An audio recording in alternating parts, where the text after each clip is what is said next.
नमस्कार दोस्तों, मेरा नाम है हार्दिक दीक्षित और मैं स्वागत करता हूँ आप सभी का मेरी इस छोटी सी दुनिया में, मतलब मेरी इस छोटी सी YouTube चैनल पर, जहाँ पे मैं रोज किसी मोटिवेशनल स्टोरी के साथ किसी मोटिवेशनल टॉपिक पे बात करके लोगों को मोटिवेटेड और पॉजिटिव रखने की छोटी सी कोशिश कर रहा हूँ। तो आज दोस्तों मेरे ध्यान में ऐसा ही एक टॉपिक आया है।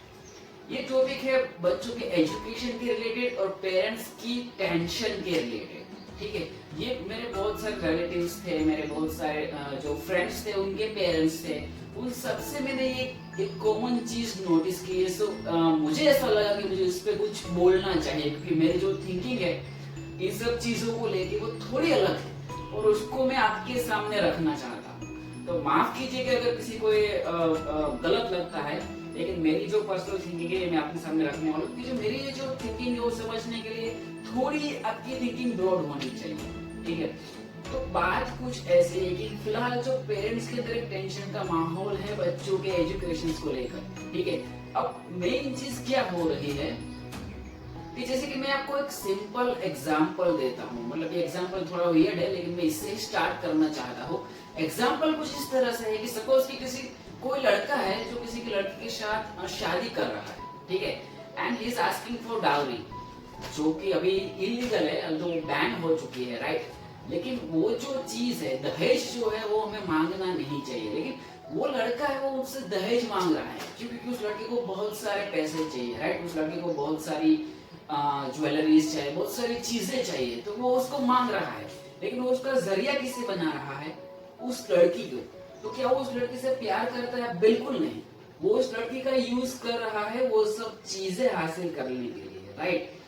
इन दिस सेम वे आज बहुत सारे पेरेंट्स को मैंने कहते हुए सुना कि भाई मेरा एक ये सपना था जो मैं पूरा नहीं कर सका, लेकिन अब तू वो करेगा। मुझे तो कोई सपोर्ट नहीं मिला, हमारे पास पैसे नहीं थे, हमारा उस टाइम में इतनी फैसिलिटीज नहीं थी, ठीक है, तो अब तेरे पास सब कुछ है तो तू ये बनेगा।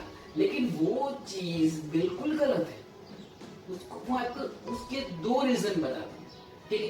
पहली चीज कि आपने अपने बच्चे को बोल दिया कि तू मैं नहीं बन सका तो तू इंजीनियर बनेगा, और पेरेंट्स बोलते भी इस तरह से कि इससे तेरी लाइफ सवर जाएगी, इससे तेरी लाइफ सेट हो जाएगी, you will get lots of money, you will get married. आप इस बारे में इतने श्योर कैसे हो सकते हो कि उस बच्चे की लाइफ इंजीनियर या डॉक्टर या फिर वो अच्छा सा सीए बन के ही अच्छी होगी या सवर जाएगी? ये तो मुझे किसी तरह से अप्रोप्रिएट नहीं लग रहा है। मतलब ये जो पूरा सेंटेंस है, ये जो पूरी थिंकिंग है, मुझे पूरी की पूरी बेसलेस लग रही है। इसका रीजन मैं आपको बताता हूँ कि पहली बात तो ये कि आप में से किसी ने अपने बच्चे को पूछा ही नहीं कि उसका टैलेंट क्या है, ठीक है। आपने बच्चे को पढ़ाने के लिए स्टार्ट किया, अगर आपके बच्चे के 97% मार्क्स आ रहे हैं तो आप सबको बताओगे।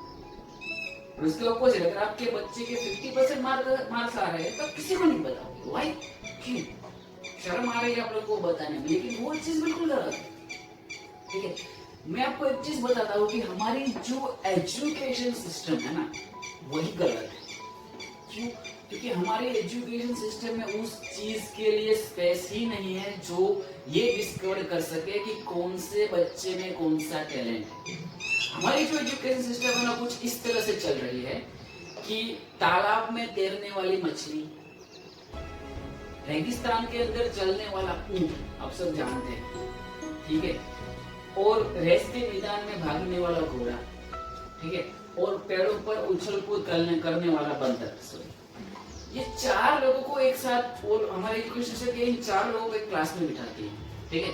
फिर एक टीचर आता है और वो ये बोलता है कि ये पेड़ है, इस पेड़ पे चढ़ के दिखाओ, जो सबसे अच्छी तरह से और सबसे पहले चढ़ेगा वो पास, बाकी सब फेल, ठीक है। तो आप लोगों को क्या लगता है उसमें कौन सा जानवर है वो पास हो जाएगा, वो भी अच्छे मार्क्स या अच्छे ग्रेड से? ऑब्वियस बात है बंदर, क्योंकि मछली तो पानी से निकल नहीं सकती, ऊंट चढ़ नहीं सकता या तो घोड़ा चढ़ नहीं सकता, ठीक है। लेकिन मेन जो बात है कि जिस तरह से वो मछली पानी में तैर सकती है, ना तो घोड़ा तैर सकता है, ना तो ऊंट उस तरह से स्विम कर सकता है, ना तो वो बंदर। जिस तरह से वो घोड़ा रेस के मैदान में भाग सकता है, उस तरह से ना तो वो मछली भाग सकती है, ना तो वो बंदर भाग सकता है, ना तो वो ऊंट। और जिस तरह से रेगिस्तान में ऊंट बिना पानी के बहुत टाइम तक जिंदा रह सकता है, उस सुलगती धूप में वो चल सकता है, ना तो वो बंदर कर सकता है, ना तो वो मछली कर सकती है, और ना ही वो घोड़ा कर सकता है। तो इसका मोरल क्या है? इसका मोरल यही है कि सबके पास अपना एक इंडिविजुअल टैलेंट होता है, लेकिन हम क्या कर रहे हैं, एक ही ऑर्थोडॉक्स वे में एक ही सेम एग्जाम को रिपीट करके उन सब का टैलेंट को मेजर कर रहे हैं। तो कैसे चलेगा? उनकी जो इंडिविजुअल क्रिएटिविटी है वो कभी बाहर ही नहीं आएगी। और ऊपर से पेरेंट्स का प्रेशर, ठीक है, इसका बच्चा इतना मार्क्स लाया, इसका बच्चा इतना मार्क्स, तू इतना पढ़ेगा नहीं तो आगे क्या करेगा, तेरी लाइफ क्या होगी, तू ऐसे ही मर जाएगा, हमने तो कुछ किया नहीं, तू भी, अरे तो आप लोगों ने कुछ क्यों नहीं किया? आपके हाथ पे क्या किसी ने बांध के रखे थे? नहीं ना। पता था वो सब पेरेंट्स के क्या एक्सक्यूज होता है, क्या होता है, मैंने सुना है और मुझे हंसी भी बहुत आती है ये एक्सक्यूज सुन के। उनका एक्सक्यूज बहुत ही फालतू वाला होता है कि हमारे टाइम में इतनी फैसिलिटीज नहीं थी, हमारे पेरेंट्स ने हमें सपोर्ट नहीं किया, हमारे पास पैसे नहीं थे, हमें कोई गाइड करने वाला नहीं था। एपीजे अब्दुल कलाम का नाम सुना? वो आप ही के जमाने से थे, उनको भी कोई गाइड करने वाला नहीं था, उनके पास भी पैसे नहीं थे, उनकी भी फैमिली इतनी गरीब थी, उनको सपोर्ट नहीं था, फिर भी वो साइंटिस्ट बने। तो चाहो तो आप भी लाइफ में कुछ कर सकते थे, लेकिन आप नहीं कर पाए और ब्लेम अपने बच्चों को कर रहे हैं आप लोग आज इस ऑर्थोडॉक्स एग्जाम सिस्टम के थ्रू। किसी पेरेंट्स ने कभी अपने बच्चे को पूछा कि तुझे कौन सी चीज में इंटरेस्ट है और तू वही कर? मैं कोई एक बात बताना चाहता हूँ। मेरे स्कूल टाइम में एक टीचर थे, उन्होंने एक बहुत अच्छी बात कही थी कि आपका मैथ्स बहुत ही वीक है, लेकिन आपका इंग्लिश पावरफुल है।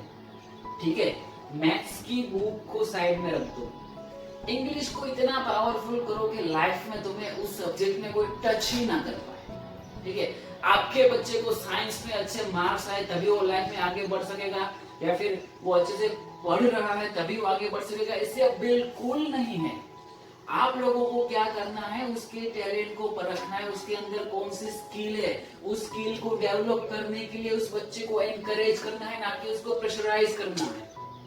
समझ रहे हो?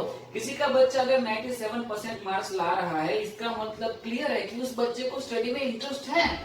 लेकिन हो सकता है आपके बच्चे को ना हो और आपके बच्चे के कोई और फोटे हो, किसी और चीज में हो, उस बच्चे से कहीं गुना ज्यादा स्किलफुल और पावरफुल हो, लेकिन आपको उस चीज को परखना या उस चीज को फाइंड आउट करना ही नहीं है, एक कंपैरिजन ही करना है। तो वो चीज मुझे बिल्कुल अच्छी नहीं लगती। ठीक है, आप खुद ही अपने बच्चे की क्रिएटिविटी को मार रहे हो, राइट? मैं आप लोगों को ये नहीं बता रहा कि अपने बच्चे को पालते कैसे, बिकॉज आप सब पेरेंट्स है, मुझसे ज्यादा एक्सपीरियंस्ड है, आप उन सब चीजों को मुझसे ज्यादा अच्छी तरह से जानते हैं। लेकिन एजुकेशन के सब्जेक्ट में, एजुकेशन की जब बात आती है, तब आप लोग को ये जो बिहेवियर है या फिर ये जो अप्रोच है वो बिल्कुल गलत है, मुझे वो बिल्कुल पसंद नहीं। अपने बच्चे को फ्रीडम दो, उसे जो पसंद है वो करने दो। कभी कोई बच्चा एग्जाम के टाइम अपने पेरेंट्स के पास वीडियो गेम मांगता है, तो अपने पेरेंट्स का एक सबके पेरेंट्स का एक कॉमन रिएक्शन होता है, क्या होता है? एग्जाम्स चल रहे थे, तुझे इस टाइम वीडियो गेम चाहिए, तू इस टाइम वीडियो गेम खेलेगा। लेकिन क्या कभी किसी पेरेंट्स ने ये पूछा कि बेटा मैं तुझे वीडियो गेम ला के दूंगा, तू मुझे इस वीडियो गेम की हिस्ट्री बता, ये कब स्टार्ट हुई थी, इसको किसने इन्वेंट किया था, ये किस तरह से फंक्शन होता है, इसमें किस तरह से स्किल्स को डेवलप, किसी पेरेंट्स ने पूछा है? कोई नहीं पूछेगा। किसी पेरेंट्स ने ये सोचा कि मेरा बच्चा अगर वीडियो गेम मांग रहा है तो कल उठ के वो इसमें आगे बढ़ सकता है? ऐसा हो सकता है कि उसको वीडियो गेम में इतना इंटरेस्ट हो कि वो उसका फंक्शन समझे, उसकी लैंग्वेज, उसकी प्रोग्रामिंग समझे, वो खुद कल उठकर इतना पावरफुल हो, खुद अपनी वीडियो गेम डेवलप करे। लेकिन उसके लिए क्या होगा, आपको उसको वो स्पेस देनी पड़ेगी, आपको उस वे में उसको एनकरेज करना पड़ेगा, लेकिन वो किसी को करना नहीं है। बस जहां पर सब जा रहे हैं सबके बच्चे, उसी वे में इसको भी धक्का देना, वही चल रहा है सब जगह। लेकिन वो चीज मेरे हिसाब से गलत है। ठीक है, वही फिर से मैं उसी बात पे आता हूँ, जो मैंने बोला था 2 रीजन है। जैसे कि मैंने आपको एग्जांपल दिया कि वो सिर्फ दहेज के लिए उस लड़की से शादी कर रहा था, वो सिर्फ उसके लिए एक जरिया थी, एक मीडियम थी। इन द सेम वे आप अपने बच्चे को ये बोल रहे हो कि मैं पढ़ नहीं पाया, मैं इंजीनियर नहीं बन पाया, तू बन। तो क्या उस बच्चे ने आपके सपने पूरे करने के लिए जन्म लिया है? बिल्कुल नहीं, बिल्कुल नहीं। मैं जानता हूँ ये बात बहुत ही खराब लगेगी कुछ पेरेंट्स को, हो सकता है आप मुझे गालियां भी दे, लेकिन ये मेरी थिंकिंग है और ये आप सबकी भी होनी चाहिए। मैंने पहले ही कहा था कि मेरी ये जो थिंकिंग है वो समझने के लिए बहुत ही ब्रॉड थिंकिंग चाहिए, समझो। दूसरी चीज एक मैंने नोटिस की है कि आजकल जो पेरेंट्स होते हैं, बच्चे घर पे कुछ ज्यादा ही शैतानियां कर रहे हैं, ठीक है, घर पे वो अच्छी तरह से संभले नहीं जा रहा है। तो 2.5-3 साल का बच्चा हुआ तो क्या बोलते हैं, he or she needs to learn some discipline, ठीक है, चलो इसको स्कूल में एडमिशन दिला दो। अरे 5 साल का तो होने दो उसे। और कोई बच्चा अगर शरारत कर रहा है तो उसे करने दो, क्योंकि वही सब चीजें हैं जहां से उनकी क्रिएटिविटी बाहर आएगी। आप उनको ऑब्जर्व करो कि वो कौन सी चीजें कर रहे हैं, क्या क्या कर रहे हैं, वहां से आपको पता चलेगा कि उनकी क्रिएटिविटी क्या है, उनका टैलेंट क्या है। लेकिन वो आप में से किसी को करना नहीं है, और बेचारे उस 5 साल के बच्चे को ब्लेम करना है, तू शरारत कर रहा है, तू ये कर रहा है, तेरे में मैनर्स नहीं है, तेरे में डिसिप्लिन नहीं है। तो आप ये कौन सी मैनर्स दिखा रहे हो यार 5 साल के बच्चे को टॉर्चराइज करके, प्रेशराइज करके, समझ रहे हो। मैं जानता हूँ आपको बहुत गलत लगेगा, लेकिन ये सही है, ये बिटर ट्रूथ है जो मैंने ऑब्जर्व किया है, ठीक है। जैसे मैंने आपको बताया कि स्कूल्स तो बस एक ही वे में चल रही है, एक ही ऑर्थोडॉक्स वे में चल रही है, ठीक है, वही घिसा पीटा एग्जाम सिस्टम, वही सब कुछ, लेकिन वो सही नहीं है ना, वो बिल्कुल सही नहीं है। लेकिन हम उसको बदल नहीं सकते, राइट। वो एक ऐसा चेंज नहीं है जो ओवर द नाइट आ सके, लेकिन आप उस अपने बच्चे को एनकरेज तो कर सकते हो कि जो उसका टैलेंट है वो उस वे में आगे बढ़े। किसी को फोटोग्राफी का शौक होता है, किसी को स्पोर्ट्स अच्छा लगता है, किसी को मैथ्स अच्छा लगता है, किसी को एक्टिंग अच्छी लगती है, किसी को सिंगिंग अच्छी लगती है, किसी को डांस अच्छा लगता है, किसी को मार्शल आर्ट्स अच्छा लगता है, किसी को पेंटिंग अच्छी लगती है, राइट। तो उनको उनके टैलेंट को परखो और उनको उस वे में आगे बढ़ाने की कोशिश करो, उनको एनकरेज करो। ये सब चीजें जो आप कर रहे हैं वो गलत कर रहे हैं, राइट। तो ये मैं आप लोगों को समझाना चाहता हूँ, ठीक है। बच्चों को इतना एजुकेशन को लेकर प्रेशराइज मत करो। एग्जाम के टाइम पे बस प्रेशर प्रेशर, पढ़ने लगो, ये पढ़ा, ये पढ़ो, वो पढ़ो, वो पढ़ो। अगर उसको किसी सब्जेक्ट में इंटरेस्ट नहीं है, मत पढ़ने दो, इससे कोई फर्क नहीं पड़ता। बहुत सारे ऐसे लोग हैं जो बिना पढ़े आगे बढ़े, लेकिन लेकिन लेकिन इसका मतलब ये नहीं है कि पढ़ना नहीं चाहिए।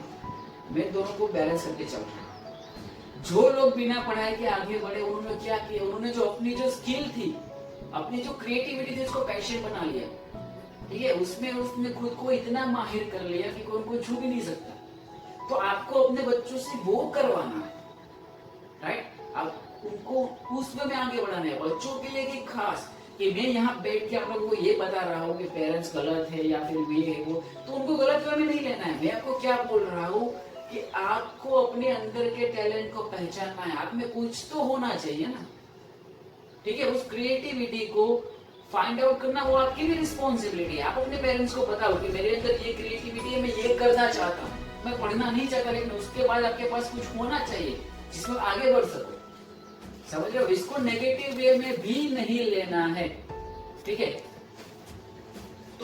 तो ये मैं आप लोगों को बताना चाहता हूँ, ये कुछ चीजें थी जो मैं आपको बताना चाहता था, ठीक है। तो इसके बारे में जरा सोचिए। मैं जानता हूँ कि एक पेरेंट्स के मन में अपने बच्चों के लिए कौन कौन सी टेंशन होती है, लेकिन गलत है ना।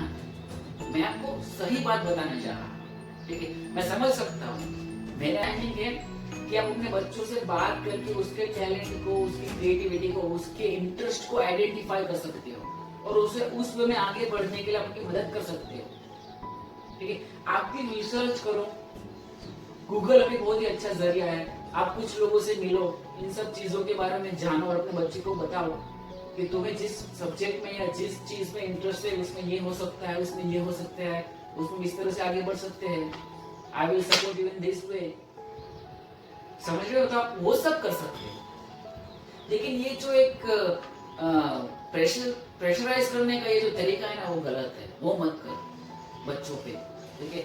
उनको अपनी वे में आगे बढ़ने दो, उनको थोड़ी फ्रीडम दो, ठीक है, तभी वो अच्छे से ग्रो कर पाएंगे, तभी वो आगे बढ़ पाएंगे। एक ये चीज मैं आप लोगों को बताना चाहता हूँ, वही मोटिव था मेरे, क्योंकि ये चीज मैंने बहुत सारे लोगों में नोटिस की थी और इसी की वजह से मैंने ये वीडियो क्रिएट किया है, मैंने ये वीडियो बनाने का सोचा कि जिससे आप लोगों को पता चले, राइट। और स्कूल्स में भी वही हो रहा है, वही सेम सब्जेक्ट्स पढ़ाए जा रहे हैं। चलो एक कॉमन लेवल तक एजुकेशन इम्पोर्टेंट है ताकि पढ़ना लिखना आ जाए, उसके बाद तो उसको अपने जो उसका जो एरिया ऑफ इंटरेस्ट है उसमें आगे बढ़ने के लिए आप इनकरेज करो, उसको हेल्प करो। तो उसमें भी शायद हो सकता है कि जो बच्चे 97 मार्क्स लाके अच्छी जॉब करके जो पैसे कमा रहे हैं, उससे ज्यादा आपका बेटा कमा रहा हो उसके प्रोफेशन को फॉलो करके। अल्टीमेटली चीज तो वही हो रही है, राइट। तो ये एक चीज है मैं जो आप लोगों को बताना चाहता हूँ, ये एक चीज है जो मैं आप लोगों से आप लोगों के साथ शेयर करना चाहता था, राइट। तो बस यही एक चीज मैं आप लोगों को बताना चाहता था, यही मेरा मोटिव था इस वीडियो को बनाने के पीछे। और हो सके तो इस बात को समझने की कोशिश करें, अपने बच्चों की टैलेंट को आइडेंटिफाई करने की कोशिश करें, ठीक है। और अगर आपके कोई ऐसे विचार हो मेरे इस वीडियो के बारे में तो प्लीज कमेंट करें, उसके बारे में डिस्कस करेंगे, ठीक है। आपके पास कोई वो वे हो या फिर कोई मेरी बात से एग्री भी नहीं होगा शायद, तो ऐसा नहीं कि सब लोग मेरी बात से एग्री करें, तो उसके बारे में भी हम डिस्कस कर सकते हैं, ठीक है। बस इतना मुझे आप लोगों से आज कहना था। बाकी स्टे होम, स्टे सेफ, सुरक्षित रहे, ठीक है, बाहर ना निकले, ठीक है। पीएम ने जो भी इंस्ट्रक्शंस दिए उनको फॉलो करें, ठीक है। कल मैं फिर मिलता हूँ आपको किसी नए वीडियो के साथ, किसी नई मोटिवेशनल स्टोरी के साथ। तब तक के लिए जय हिंद, भारत माता की जय, बाय।